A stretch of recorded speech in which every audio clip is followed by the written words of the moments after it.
Okay, chat, it's 10 p.m. Let's get into the next segment. This is something we've never done. This is going to be a first. This is going to be a way for Rhys to get his coaching that he needs.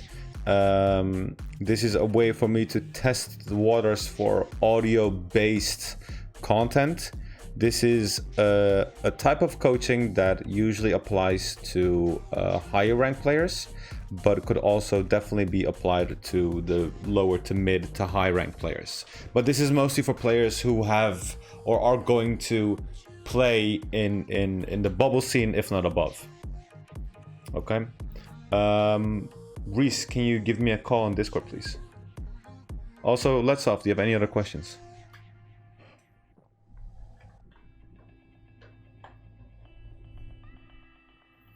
No? Thank you for sending in your replays. I really appreciate it. Yo, what's up, homie? What? Hello? What's up? Yo, what's cracking? How you doing? Good, man. How are you? Can you hear me all right? Yeah, I need to turn you down because I think chat just got their ears blown off. Sorry about that, chat. That's my bad. Let me pause the music so everyone can hear us clearly.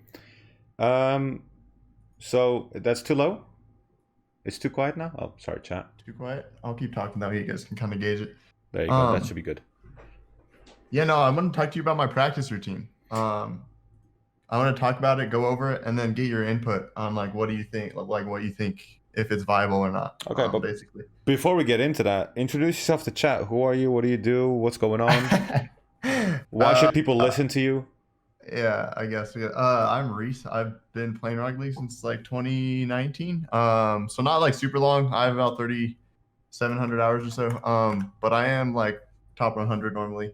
Yeah. So I'm trying to go pro in this game. We'll see. I'm gonna keep working and see where we get. But yeah, that's who I am. Can I mention that little bit of a personal thing of what you did, where you chose to like spend a year in so and so?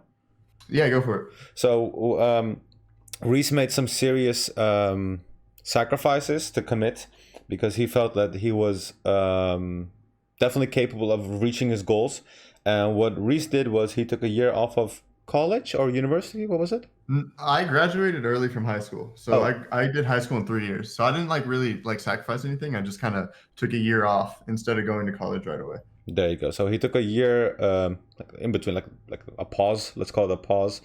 He decided to start his college a gap year. Thank you, Chris. He took a gap year to really focus on Rocket League, and by the looks of it, you're not doing too bad, right? No, not terrible. I've made a lot of progress, so that's exactly. for sure. So before we get into this, I have to say, Rhys, what the fuck, bro? This is the first time someone's made a PowerPoint, man. Well, I just wanted to give you like kind of like a virtual, like something to catch your eye to. Like I'm pretty visual learner, so I thought like having something to look at would be helpful. So I kind of put it together. Let me set it up real quick and do it in the way that you wanted me to do. So give me 1 second. Yeah, no worries. Yeah, I'm just gonna be kind of like talking about my routine, how I go about my normal day to day.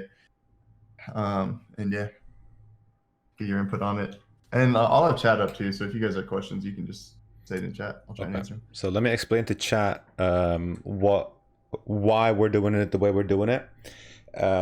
When you hit a certain point in whatever it is, whether it's esports or whether it's in your career, let's stick to esports. When you hit a certain spot in esports, and this directly relates to Rocket League, after a certain point, coaching changes. It switches up. It's not about pointing out mistakes. It's about discussing the decisions that are being made. It's about talking about the mentality and the mindset that you approach stuff at. It's about looking into an understanding of different perspectives, what the people that you play with are doing, how you could have tackled different situations in a different way, and to basically get a deeper understanding of the psychology of the game rather than just raw mechanics, which push you into Grand Champ. Is that safe to say? Basic mechanics? Yeah, I mean, I feel like if you have enough dedication and you work the right ways and you practice the right ways, you can get higher than that. But, you know, it all just kind of depends person to person. Everyone's different. I've also been playing video games like my whole life. So I feel like if you have a lot of experience with them, it's easier to get better quicker. For personal questions on, like, for example, like how did you get so good in only 3,700 hours, let's keep those Yeah. questions saved until the end, and then we'll just like answer all of them in bulk. Okay. Okay, Yeah, that's same fine. same for questions that you guys have for me. Mostly gonna be Yeah. for Rhys, but me too. Okay. Yeah. Let's do it. So yeah, I got the PowerPoint set up. What Rhys is going to do All is I'm right. going to show the PowerPoint. He's going to talk about. He's going to explain how he approaches his practices, and he wants to discuss that. And we thought it would be a good idea to do it on stream, so you guys get a insight on what someone in regular top 100 does, to just practice basically. So here you guys Yeah. go. For I'm sure. just gonna. I was talking to the United's Tristan the other day, Mhm. and he was telling me, like I showed this to him too, and he said there's not a lot of pros doing anything like this. So I think he was kind of in a way saying I'm working harder than the pros too. So I wouldn't say this is like a normal routine for like top 100 players. Just to kind of preface that. But yeah, let's get right into it. So if you want to go to like step one, and I'll kind of start explaining from there. There you go. Um, yeah, so step one, first thing I always do when I'm trying to look at things I can get better at is I'm going to be watching my replays. I have a notepad next to me and I have, my pencil, and I go, and as I'm watching, I'm always looking at things I can be doing better. It's always what I can be focused on. I'm not really worried about what my teammates are doing. So I'm always taking notes on things I need to work on, like, are my wall reads good? Did I miss a certain bounce? Did I miss that my teammate was middle? Could I have passed? Like things like that, I'm always looking for. And then another thing I do like to emphasize when I'm looking at my replays is I go over places where I got scored on. And then whenever we do get scored on, it's always I use the my fault mentality, where it's like it's on me, the goal's on me, I could have done something better. And it might not have been like the play directly that got you scored on. It might have been 20 seconds beforehand where you could have hit a better shot or something like that. So that's a really important thing when you're going over your replays. And then the other thing I always try to do, which is super important, is always understand why something works or why it doesn't. You have to know if you're making the right decisions or if you don't. And for a long time, I honestly had no idea if I was. So what I would do is I'd watch pro replays in similar situations and kind of like see how they would go about it. If there's a ball bouncing to the corner, and there's a defender on the wall, are they going to like hit it off the ceiling? Are they going to try and pass the middle? Like, what are they doing in those situations? Because they have more experience than I did, so I was able to kind of just like already take what they knew, because a lot of pros, have like 7,000, 8,000 hours. So I was able to save myself a lot of time instead of just like learning about trial and error. I was able to just take what they already knew and then just kind of apply it. And then, yeah, so that's kind of my advice, especially for people in lower ranks. Look at people above you. And also there's tons of like, I mean, Turk, you're a coach. There's tons of coaches too who can help you. And there's also other players who are willing to help lower players kind of tell you what's right and what's wrong. So that's a good thing to do to try and understand why something works or what it doesn't. And oh, by the way, if you have anything to like, if you have questions to ask me while I'm going through this, Turk, feel free to chime in. I'll answer them. Yeah, definitely. One of the things that like is like as much as I coach and as much as people take my word for granted, this goes for everyone, including me. Whether it's a friend that gives you advice or you're asking questions to, or another coach, or whether you're paying him or not, doesn't matter. Always take something with a pinch of salt. Always try to look at it from your perspective as well, because everyone makes mistakes, including coaches. Like, just because someone says something doesn't make it true. Like, Rhys can go right now and explain something that makes sense in his head, the way he's looking at it, and that can be true. But anyone that's going to try to implement that in Grand Champ or in Champion 1 or Diamond 3, it's not going to work. As a matter of fact, you're gonna look stupid trying to do it. So keep in mind that certain things are done in certain ranks for certain reasons. The same as the way I always explain people, like, don't challenge in your corners if you're below Champion 1. It's going to dick you up. But like sure. Rhys, for example, like, have you had any matches in the last 2 weeks where you didn't challenge in your corner? Yeah, I mean, you have it's to. It's all situational, but yeah, for sure. That's why like a lot of people will give like semi-correct advice when people ask generalized questions. Because rank to rank, it is different what's correct and what's not. I like to think of it like the higher you get in the game, you're always doing something kind of right, but it's not going to be right like 100%. It might be most of the plays right, but not all of it. Like, for example, if you're in Diamond, you might rotate back post, right? But then what you might do is you might not match the speed of the play and you might move out of net too fast. So being a back post doesn't actually help you. So yeah, it's right that you're moving back post, but it's not right that you're matching speed of play. So it's things like that that kind of like what Turk's talking about. It matters rank to rank about what level you're at and what advice is good for you.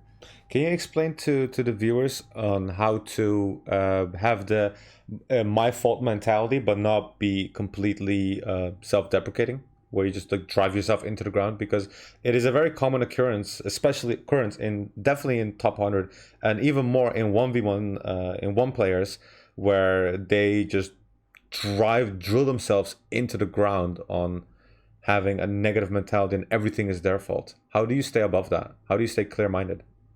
Um, a lot of it comes from understanding the fact that some things are out of your control in this game. You know, like there will be times, don't get me wrong, where your teammates make the wrong play, you know, and you have to know that. And like so sometimes like just the other day, I was playing a game with T Carell and some other like high rank A players in ranked, and even T Carell, who's like I think he's a pro. Like I think he's like I don't know what team he's on or if he is on a team, but he's pretty high up there. He completely just went for boost and missed the ball. And in that situation, I knew he should have not gone for boost and just saved it. Because what ended up happening, I got left on a 3v1. I ended up actually making the save, but then he just went for boost and didn't help after I made the save. And then we got scored on. So in a situation like that, you have to know I did everything I could, but it's the plays before that. You know, it's the things around that. There are situations where it's just not on you, but you can't look at just that situation and focus on that situation. You have to look at the other things that happened in the game, or like if you feel like you're stuck in a rank, the only common denominator in all the games you play is yourself. You know, so if you're not where you want to be, it's not because of your teammates, it's because of you. And yeah, there will be the unlucky times where your teammate own goals or this or that, but it's like you have to look at it from a broader perspective about other things that could have went wrong, because there are specific plays where things went wrong, your teammate made the mistake. Mm-hmm. True. So Sure, you're sure. basically telling them to like be a little bit realistic. Like it's good to Yeah, have the my fault mentality, but it's easy to overdo it, and be right. realistic with yourself. Like Yeah, I it's mean, so one thing to you have to notice know. a mistake, and there's another thing about just crushing your soul and like Yeah, about the exactly. I mistake. mean, sometimes you can't always be like, man, if I just would have hit this, double musty out the ceiling, then this wouldn't have happened. Because I mean, that's not really realistic. You know, like you have to kind of be like, all right, well, maybe I shouldn't have even like maybe you missed the boost a couple seconds earlier, and then you weren't able to stay in the play or something like that. Mm-hmm. And things like that'll add up over time. So Exactly. I try to always look at it from like a what compounded to get to this, as opposed to in this moment it went wrong. You know, if that kind of makes sense. True. True. For sure. Yeah, so we can go to the next slide, the brainstorming ideas slide. And I will talk about kind of what I do after I'll watch the replay. So at this point, I have a notepad full of things that went wrong in the game. You know, whether it's like the example says I went back for boost too much, or maybe I, missed some read off the wall. Maybe I missed an open net. Maybe I wasted too much boost. Maybe my pathing was bad on pads, So I'll have a list of all these things. And then so I'll take that list and then I will start brainstorming ways to improve it. So like with the example, if you go back for boost too much, I try to think of ways that how could I work on this? How could I fix it? How could I get better at this individual skill? So like with this example, if you go back for boost too much, maybe it's a problem of your awareness, right? So maybe you don't actually know you still have boost to stay in the play. So maybe a drill where you go for an aerial and then you just get your eyes to focus back on your boost in the bottom right hand corner.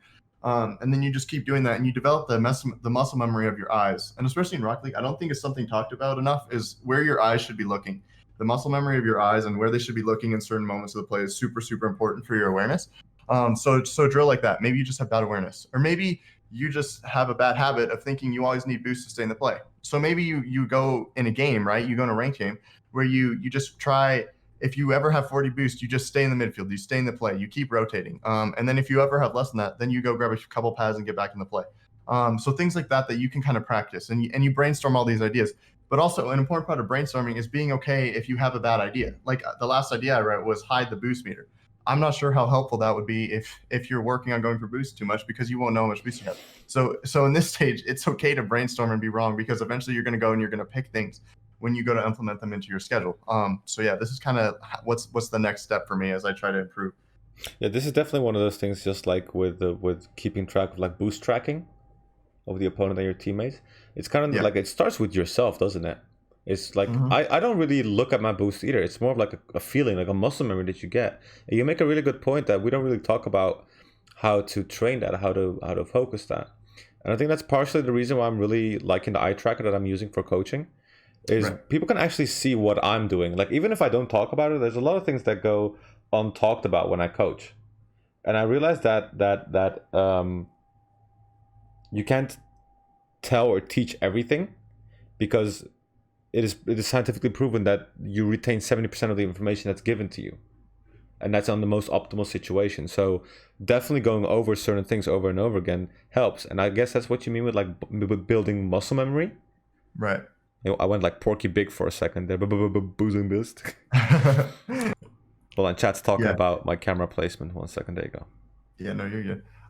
Yeah, totally. Muscle memory is super, super important. That's why, like I'll talk about in the next slide, why high repetition is super important. You have to be able to practice it over and over and over. And especially at the level I'm at, and the level not necessarily I'm at currently, but the level I'm trying to get to, every little thing matters. So I have to train the most small details and the most like tiny little turns in the game because it's all optimized. Pro play is as efficient and as clean as you can get. True. Yep. For sure. It's We can go on to the next slide, I think, too. Oh, you just can quick. finish what you're saying. Just Sorry. quickly want to add to that. Like we haven't reached the skill ceiling of Rocket League yet. At Yeah, least I not at don't all. think we have, because there isn't really a meta. Like there's not a single strategy that works and every team does it. There's like a variety of strategies that teams go into when going into tournaments or matches or scrims or whatever, and it's still to this day being experimented on. So that's very cool. That's very good to see. And yes, this is, I think this is your actual notepad, right? Yeah, that's my actual notepad. That's a picture of it. So I on it it says, how can I work on my perception? Because I thought in game my awareness was kind of bad. What was going on around me was kind of bad. So I just brainstormed a bunch of ideas of just certain drills I could be doing, like a stop and predict drill. So in my head, the idea was go into a replay, go into a pro replay, play it for a second, and then just stop and like think about what's gonna happen. And then right below it, it's a shorter version. I'll stop it for a second, guess where the play's going to go, and then play it again. Yeah. So things like that, where you can kind of just like get as much information as possible without actually having to like sit there and control your car, because it's a little bit easier if you're not, worried about how your car is moving and going over So boost like and things mini like that. games. Yeah, kind of. But I mean, yeah, like just drilling a certain specific part of your game. It's Mhm. easier to just focus on one thing as opposed to just throwing it into your game and just trying to focus it on it like that. Which is Cool. why like practicing something in ranked is just kind of inefficient in my opinion. Yeah, but we can totally go into the third thing. Like creating situations where you can practice drills, super, super important. This is the next thing you want to be doing. So after you've made your list of ideas for improvement, now it's time to actually like put those ideas into viable, pragmatic things that you can do. So the best places, in my opinion, to practice something is going to be your replays. It's going to be custom training, free play, or workshops if you're on PC. Ranked can be useful, but it depends on what you're doing. And then things I like to focus on. First of all, you have to. It has to be something that you can repeat. It has to be high reps. Something that you can do quickly and do over and over again, because that's how you're going to build muscle memory the fastest. That's how you're really going to, pick up the thing the fastest. Like he Like if you're means going, like what? Sorry to cut you off. What he yeah, means no is worries. like when you're trying to practice, for example, an air drag off the wall, like high reps, meaning that he's repeating that's very specific single thing that he's not good on. So when I explain things about like when you break down a mechanic, do it step by step and then go to the next step once you've learned the previous one. So for example, if you can't do an air drag and you realize that the mistake comes from the pop, for example, which is the most common problem on air drags, is you can just very quickly recreate the scenario where you get to the pop. That's very important to do that. Yeah, Continue. for sure. Yeah, it has to be drillable, whatever you're working on. So whether it's first touches, resets, whatever you're working on, you have to be able to repeat it quickly and get a lot of it in a short amount of time. That's the most efficient way to train something. Yep. That's why the next point's quick and easy to get ready. It shouldn't take a while to set it up. That's another reason why rank's kind of inefficient to work on things, is because you're not always going to get the situation you want to practice. It's better if you can just set it up outside of ranked and just practice it a bunch. That way, when you finally go into ranked, you can pull it off. All right. And then the next thing is it should be outside your comfort zone. If you're practicing things inside your comfort zone, you're never going to get better.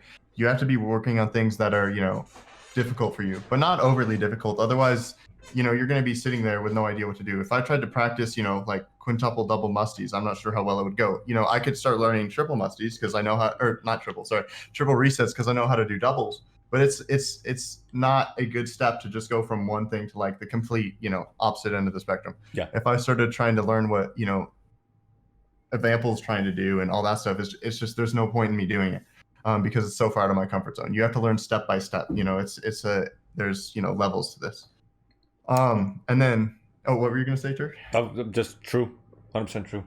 Like Okay. if you're focusing on shots, that's fine and dandy. Like do a week of shots, but don't go from shots for 10 minutes to suddenly going for like really weird saves or something. Like stay in the same general area of the things that you're practicing. That's why I'm usually, especially in mid to lower ranks, that's why I'm always against the idea of queuing all like 2 or 3 different playlists at the same time, because at that point, with all due respect, most people don't have the mental capacity to switch the playstyle that you have to have in different playstyle and playlists. Like Right. high rank people is fine and dandy, they can make the switch just like that, but you Yeah. gotta start low. Yeah, exactly what I meant. Like very low variance is basically what you should do. That's good. That's good advice. I do use that, but it depends on what I'm doing. If I'm trying to work on like a specific touch, then I'm not going to turn on variance because all I'm trying to work on is getting my car into a specific position to touch the ball. If I'm working on like shooting though, like for example, a few weeks ago, I was working on shooting off the backboard on like the corners of the backboard and trying to get those reads down. And so yeah, I turned on variance because I was actually practicing the read, not the actual shot. So it depends on what you're doing. And then only focus on what you're trying to improve at. If you're working on pathing for boost, what I'd do, I'd go into free play, I'd turn on ball cam, and I'd like kind of start throwing the ball everywhere so you're not looking at the boost pads, and then I'd just focus on the boost. That's all I focus on. Don't be worried about your momentum, your how well you're controlling your car, how well you're hitting the ball. You just want to be moving your camera around and making it kind of realistic to it being in game, and then just focus on the boost. Because you want all your focus to be on one thing. It's really really hard to multitask in your brain and to think about different things you're trying to improve on. So it's better to just focus completely on one. And then if you do go into ranked to practice certain things, wins and losses aren't going to matter in the long run.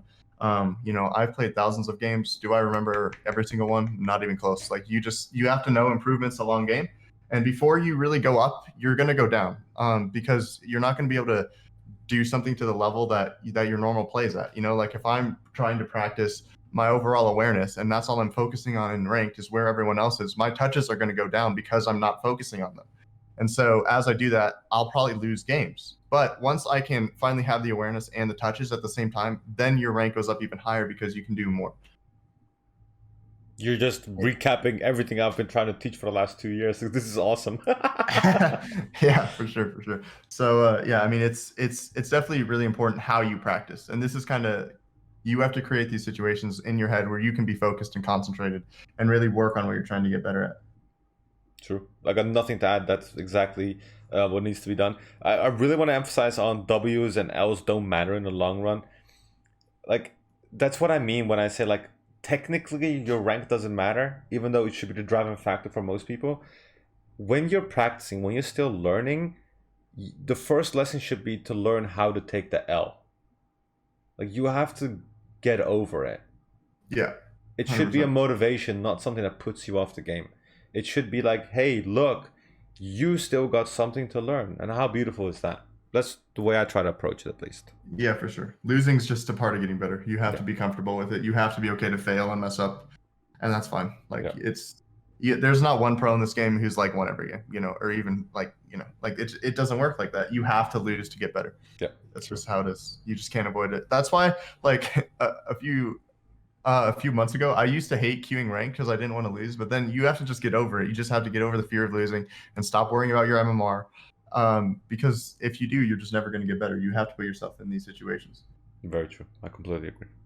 For sure, for sure. All right, I think next we can go to the next slide, which is going to be, you got to repeat the previous steps until you can plan out your day. For me, Rocket League's the only really main thing I'm focusing on, so my days are pretty booked. But if you play for half an hour every day, then just make sure you get enough drills in or whatever for that half an hour. For me, it's about 10 to 12 hours. It's a pretty intense schedule. I think I have like 160 hours in the past 2 weeks for Rocket League.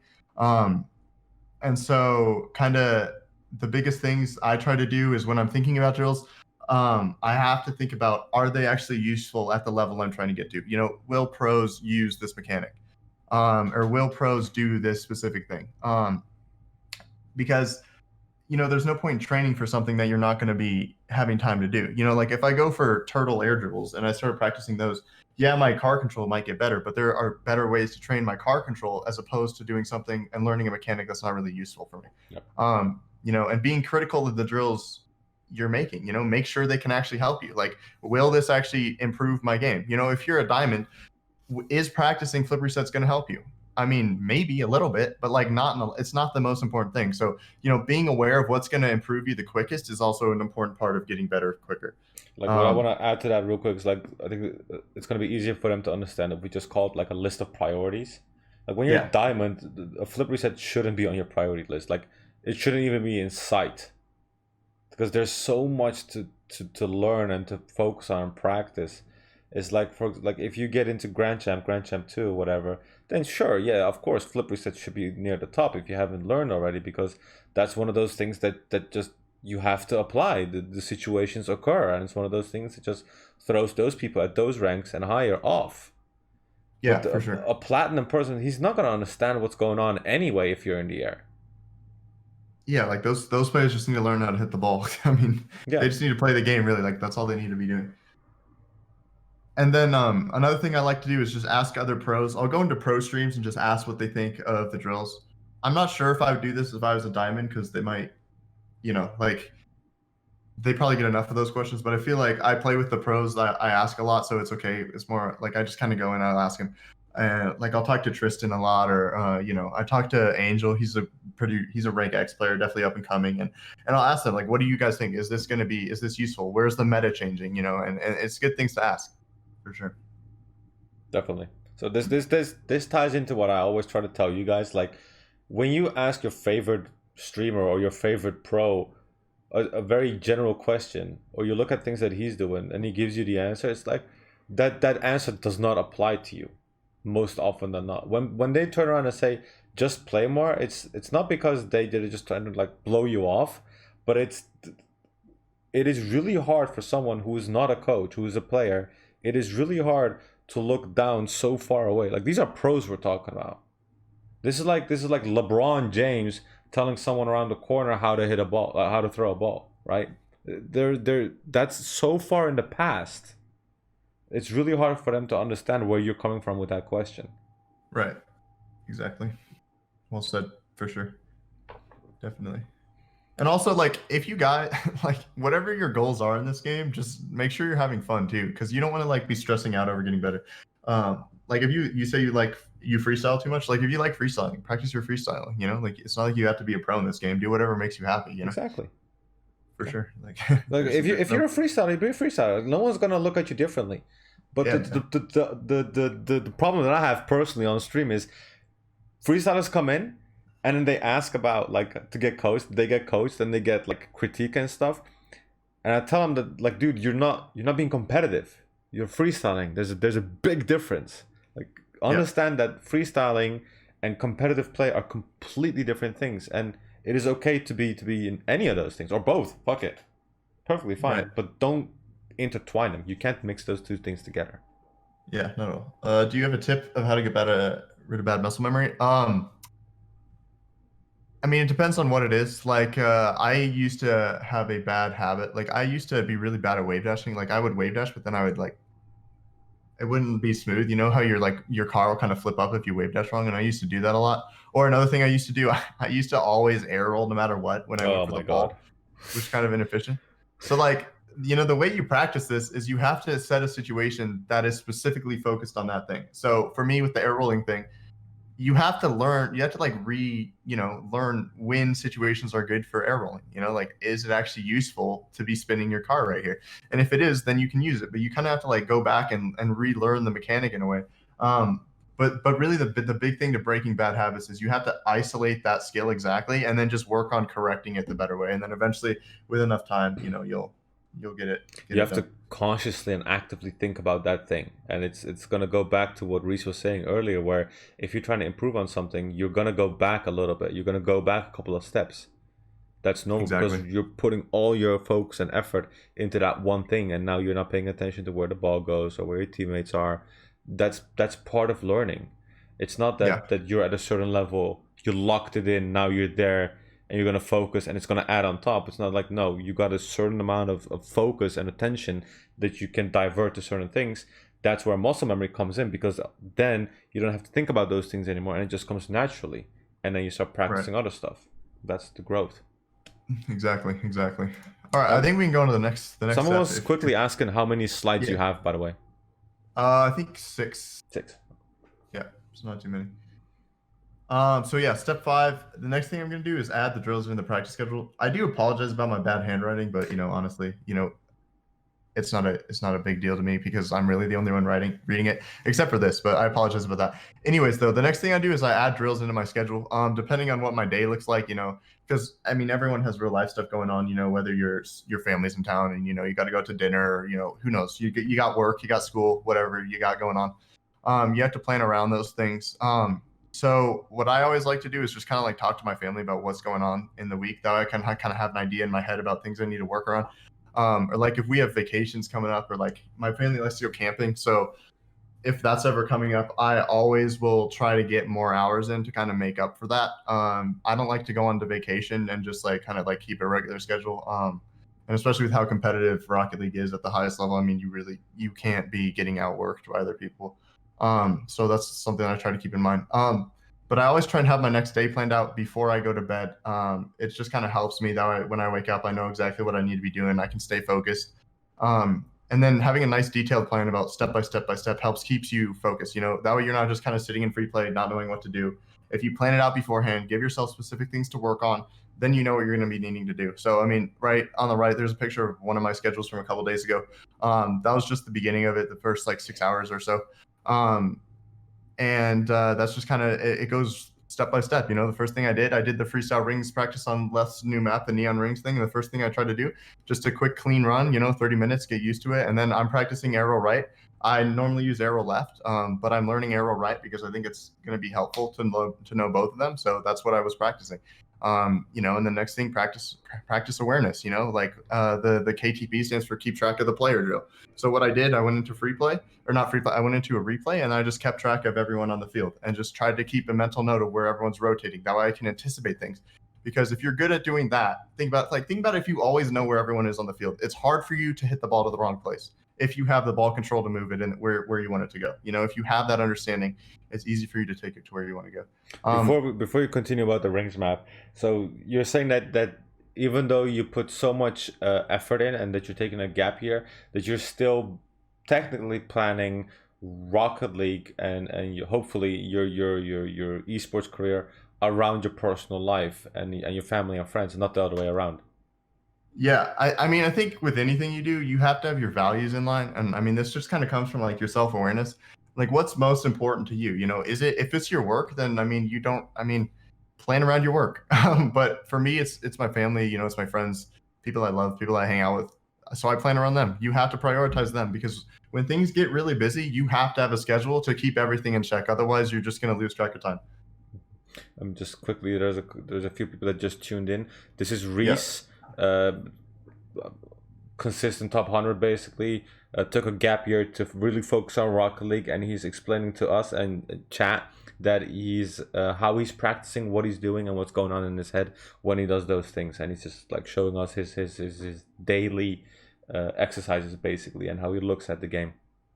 Right. Alchemist just asked if you're having an off day, is it worth doing drills, etc., or just hop off the game for the day? I always practice, even if I'm not feeling it. I don't play a lot of ranked, to be honest with you. I know this might sound like a lot, but I think I only had like 1,500, 1,600 games last season. But for somebody who plays the game for 10 to 12 hours a day, that's not a lot of ranked. So if I'm having an off day, I don't really notice it in ranked. It'll more be like my touches might be slightly off. But no, I'll keep practicing. But that's just kind of my personality. Some pros think taking days off is good, and just kind of relaxing and letting your brain relax is fine. So I say it just kind of depends on what you think is best. Like if you're having an off day because of something going on outside your life, like maybe your dad's in the hospital or something, then that's something completely different. That's something affecting your mental state, and you need to go deal with that before you can come back and be focused. So I think being clear and focused in the mental is just as important. So I think it kind of depends on why you think you're having an off day. Yeah, muscle memory's off. I mean, that just kind of comes with time. So if my muscle memory's off, I'll just keep practicing. But if I can't focus because of something outside of the game, then I'll go try and fix that. So yeah, that's kind of a long answer to your question. You said, what were you gonna say? Let's just keep the questions till the end, so we can just go through these. So you Okay, don't lose yeah, your that's train fine. of thought, and then we Yeah, can that's answer all fine. the questions in chat. Perfect. And then you should be exhausted after the practice session, and I say that because you should be like mentally really focused on what you're doing. I go to bed pretty tired, um, and yeah, I'm like sitting at my desk most of the day, like practicing Rocket League, but it's because I'm doing so much mental reps and so much thinking that it is kind of tiring.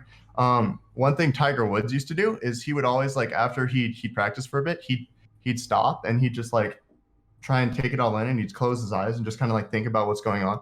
So I think it's also really important whenever you're practicing, just like stop a little bit, take a break from the reps and think about what you're doing. Think about what's working and what's not doing instead of just kind of like mindlessly going through it. You have to engage your brain to kind of help like you understand everything about what you're doing, because it's all about being intentional with your practice and intentional about what you're trying to get done. Do you think that spending that many hours a day would be helpful for people like averagely, like, or is it just you specifically, personally, that this works for? Um, Because that's quite a few hours a day. if if you're not trying to go pro in this game, there's no reason you need to be playing that much at all. Um, that's my advice. Okay, Like, let me explain what he th- means, because this is a private conversation we had before the stream, like a couple weeks ago. The idea of him spending so many hours on this game is, if we're talking about facts, he needs to beat the curve. He needs to beat the curve by such a huge margin that he's basically with the pros. Because as he said himself, he started really late. So not only does he have to beat the curve that the game is growing at, he's got to beat the curve of champions, grand champs, SSLs, and then beat the learning curve of pros, and then reach the pros, and then be able to compete, find a window that's open, or a door that he needs to kick open and participate in the pro scene. yeah, That's the exactly. main argument, basically. Exactly. And you have to think pros are always improving too. So it's not like you can't just keep improving at the same rate the pros are. You have to do more. That's why I have way more hours than most pros. So yeah. And like Yoris, he has like 3.5K hours too. So he's doing probably something similar to what I'm doing, in terms of how he's practicing and getting good so fast. But yeah, we can go to the last slide, which is, get to work. It's time for you. You've made your schedule. You know what you're going to be doing. Just get out there, do all your drills. Stay focused and concentrated. And this can be hard. There's always other things in my head, kind of just like going around. But when it's time to work, it's time to work. You have to be disciplined. You have to go in understanding, what you need to do in order to get better, and that's staying focused and concentrate on what you're doing. As I'm going through the drills, I'm trying to work on understanding what works or what doesn't. How, if I'm trying to practice a certain touch, how do I need to have my car when I hit the ball? What happens if I don't do that? Can I hit it in multiple places? Things like that I'm kind of thinking through. And for lower ranks, if you guys can't figure it out yourself, look for others that already have. If you're looking to learn how to flip your set, the great thing is you don't have to go in and try and figure out how to do it. There are so many tutorials out there that are going to tell you how to do it for you. So then you watch that, a lot of times it's helpful to like watch something in slow motion to really understand what they're doing. And then you just go out and you practice once you know how to do it. Once you get to like the pro level, kind of where I'm at though, and you sometimes don't know the answer, then, I kind of got to go through the long hours of actually like trying to figure it out by kind of trial and error. It's also important to take breaks. My breaks are usually around when I'm eating, whether it's lunch or dinner. I eat breakfast before I get on, so I don't really have to worry about that. I'm But I'll sorry. take breaks. I'm sorry, I'm like giggling in the background, but I'm just laughing at chat because I think you made No, a you're typo good. there, and they're like going like metal sheets, metal Oh, I did. music. I forgot the M, unfortunately. I'm Yeah, sorry. take metal reps, guys. Take metal reps. So yeah, basically what I do there, I just turn on the heavy metal and we just go ham with that. That's basically the strat. Yeah, no, in all seriousness, I do like to take mental reps to kind of like visualize what I'm doing. I'm super visual, so or super like visual mentally, so it just kind of helps me to see what I'm doing. I can imagine it in my head and yeah, that kind of thing. But if you want, I mean, take mental reps too. Metal music, just slam it in your ears and see where it gets you. Iron supplements, yeah. Yeah, Iron exactly. deficient motherfuckers. Yeah, that's the biggest thing holding you guys back is the iron deficiencies. So make sure take as much metal as you can. Eat meat, chat. Eat meat. Exactly. So yeah, that's the presentation. So if you guys want to start asking me questions, Let me just quickly recap all the was it shots, slots, slides. So slides. he basically starts with watching a replay, transitions into brainstorming ideas for improvement on what to do and how to do it, creates situations where he can practice the things that he thought of and the exercise that he needs to do. He creates like a plan on repeating previous steps on how to do it and how he's going to do that in the upcoming days. So like he can start heavy on one thing on like a Monday, Tuesday, and then Wednesday is his day where he just does like his, I'm just making it up, like his freestyles, whatever. You know what I mean? Just because he needs to get a car control in the air. Thursday, Fridays he does the other part of the exercises, just like you're working out in the gym, like the leg days, upper body, core strength, and all that stuff. Adds drills into his practice schedule, so the way he regularly does his practices, he tries to incorporate that, so it becomes one general way of maintaining his skill, and then when necessary goes to the previous steps to add something else that he lacks or he feels that he needs to add to his drills or his training, and then eventually he gets to work and puts it all into practice. So let's get to the questions. I'm sure chat got like 2 or 3 questions for you, even though you answered a couple of them. All right. When does it get to decide whether I want to work and become a pro or not? I do want to become a pro, but it's not a for sure decision yet. Still got school, etc. Well, I will tell you this: if you to become a pro in this game, you need to work pretty hard. If you're not already like if you don't start at the pro level, then you have to work pretty hard to get there. So if you have like any doubt in your mind that you don't want to do it, then I'd say it's going to be hard for you. Like you have to be 100% committed in something like this, because you got to understand if you're trying to go pro, you got to understand you're going up against people like me who are working really really hard to get there, and if you're not all in, it's going to be hard for you to close that gap. So that's my advice for that one. If you could play for a few hours a day, so it's 4. Is it better to spend time in free play, ranked, or a mixture? I'd say probably free play.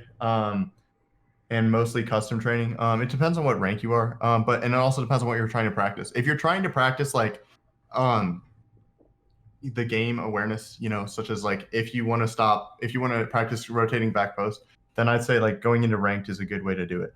But if you're trying to work on touches or shots or boost spin, I don't know, anything else, I'd say free play is the best way to do it because of the specific fact. Sorry, let me just finish my thought. Yeah, of course. Because of the specific fact that in free play you can just practice it more. You're going to get more reps in. I think the question was quite more from like a casual to competitive mindset rather than trying to go pro. So my addition to that would be like if you're a casual player or someone that just wants to play competitively in like the built-in rank system, honestly, like if you got 4 hours to play, bro, on a day, don't spend half of that shit in free play unless you really enjoy that. Play the game, man. Have fun. Enjoy it. That growth will happen too. Like, don't forget that Rhys right now is trying to find the most efficient way to get there ASAP because, time. He doesn't have the rest of his life to play this game. He wants to get there ASAP, and this is his efficient way of doing it. So for someone that's in Diamond that wants to get a Grand Champ, and you got like 4 hours a day, that's quite a bit, don't get me wrong. But you really don't have to min-max it that much. Right. All right, what tips would you recommend to a ones player? What should be the go mentality to? Okay, ones is, biggest thing I can tell you in ones is like try not to tilt. That's like the biggest thing. Having a positive, good headspace is like so important in ones because it can be pretty frustrating. And if you're trying to get better at ones, practicing like flip resets and stuff off the wall is good because off of kickoffs you get a lot of chances to do stuff like that. You also are going to have a lot of good dribble plays, so your ball control should be A1, and especially you're pretty good, I think, too, at one. So, I mean, at your level, basically, I'd be watching First Killer, I'd be watching Yours, I'd be watching, apparently Jack, seeing what they're doing and what you're not, comparing the two, and then fixing anything that you see is different. Khaled's good too. Let's take Are you doing one or this? two more questions, by the way. Yeah, that's fine. Are you doing this since you started playing? Yeah, I've basically been doing this since I started playing. It's been pretty intense. That's why I think I've been able to improve so quickly. Um, how do you have the chance to fully focus on Rocket League? Yeah, no, my parents are supporting me. Super thankful for them. Although I do have like money in stocks and stuff like that. I worked for a couple months, and then I invested all of that, so that's kind of sustaining me too. But yeah, my parents, they said, if you graduate early, we'll kind of help you out a little bit. Thanks to them. And I mean, my dad's from Sri Lanka. He's an immigrant. He wanted me to go to college. I had lots of scholarship opportunities lined up, but I decided to go with Rocket League. So hats off to him for allowing me to like pursue something I really want to be doing. There's a lot of Super people that thankful would for trade that. place with you right now, bro. Yeah, I know, dude. That's why like I'm trying to make the most of this opportunity I have, because I know not everyone's got it like me. Let me ask the final question, and let me make it the most pessimistic shit that you ever hear today. All right, let's do it. What would you do if it doesn't work out and you're not gonna become a pro? Then what? If it doesn't work out, I mean, obviously it's always a possibility. I mean, the odds of becoming a pro player are so slim. You know what I mean? Like, you have to be the top of the top, and just a lot of getting a pro too is having the connections to get on the team, right? But I think whenever you do something really difficult, there's just always a part of you that just never stops believing, and that's just kind of where I'm at, where I never stop believing. So like I think the moment I start to answer that question is the moment that I'm not gonna get it, and the moment I start doubting myself. So I my answer to you is like, I just don't think that's gonna happen. That's dope. That's dope. I guess. So yeah. Awesome.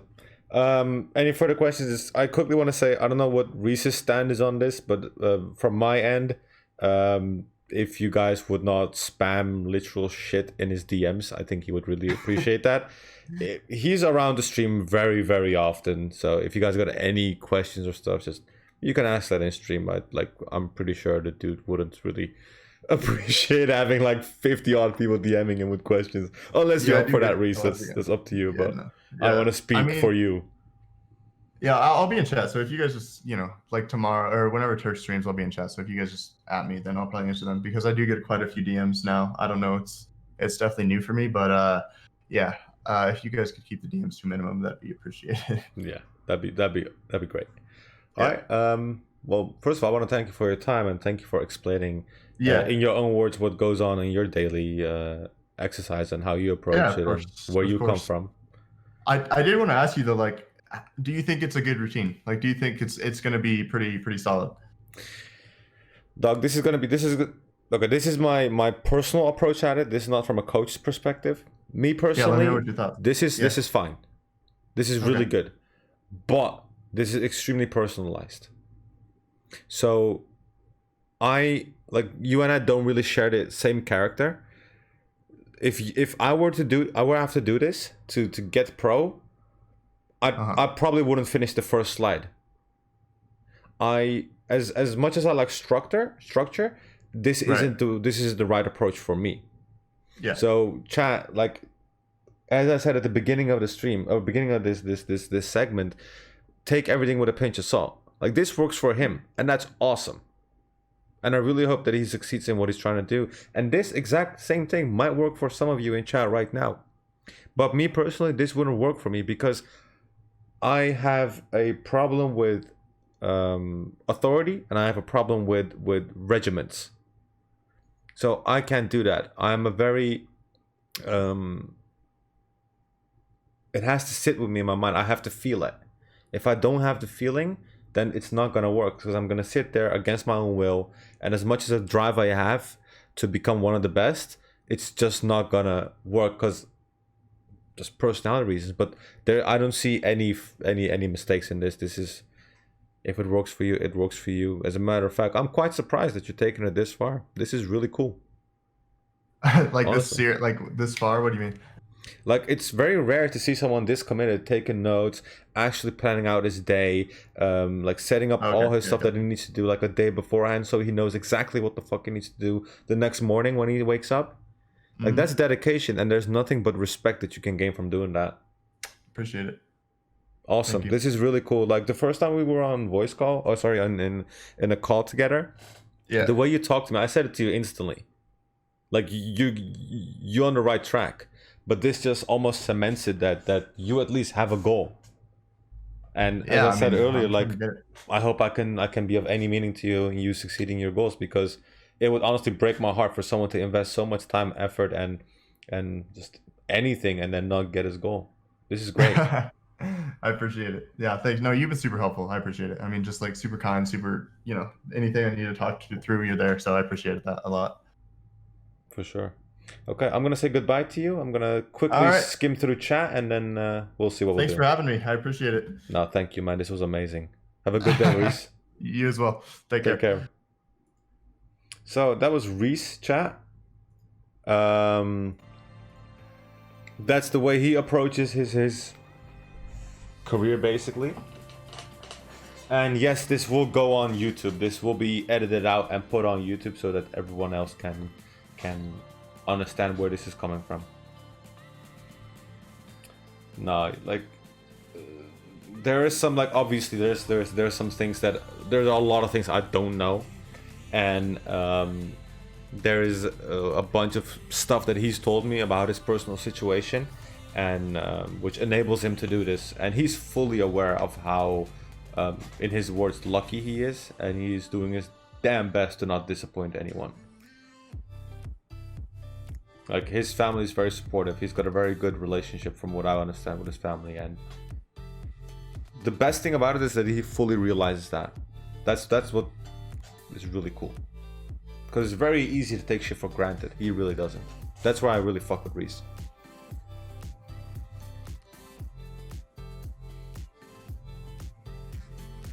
As I said though, like, this is what works for him, and this is what might work for other people as well. But this is not gonna work for everyone.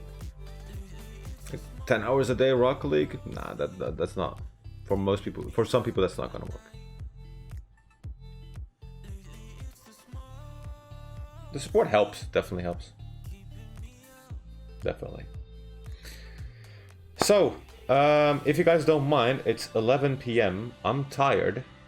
And if you guys have nothing else for me, I want to head off as well. And we gotta cue the music for that shit though. No dance in the background though this time. We're just gonna piss the fuck off. If you enjoyed the content, make sure to follow, tell your friends. This last segment is going on YouTube. Rhys, thank you. Serious Business, thank you. All the people that send in the replays, thank you. Check out exclamation point plugs. Check out the Patreon. Check out Twitter. Patreon is the cheapest way for you to support me, and I get the most out of it. Check that shit out. Drop a follow. Join the Discord. Tell your friends. Take care. Don't do nothing stupid. Wash your hands and hug your loved ones, man. Spam that shit away. Have a good night, chat. Thank you for being here with me today. Peace.